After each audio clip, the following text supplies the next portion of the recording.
এটা আমরা কখনোই আশা করিনি, এটা আমরা বাংলাদেশের মানুষের কাছ থেকে কখনোই আশা করিনি।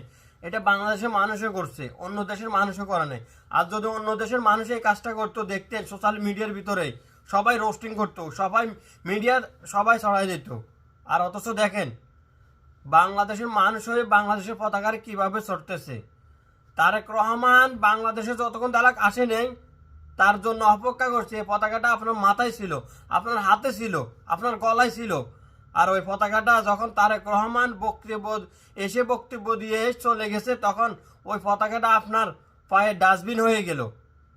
যে লাল সবুজের পতাকার জন্য 30 লক্ষ শহীদ রক্তের বিনিময়ে আমরা প্রাণের বাংলাদেশ পেয়েছি, ওই লাল সবুজের পতাকা পেয়েছি।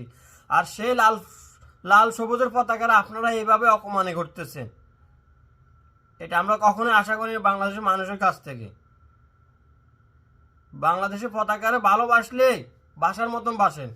এই যে কাগজের এই পতাকাটা আছে না, বিগত আমার কাছে আজকে 3 বছর, বুঝতে পারছেন? আমি স্টেডিয়ামে নিয়ে গেছি, ওইখান থেকে নিয়ে আসছি। আমি স্টেডিয়ামে দুইবার না 3বার গেছি, ওইটা নিয়ে আসছি। যেখানে যাইতাম আমি ল করে নিয়ে যেতাম, আমি ল করে নিয়ে আসতাম।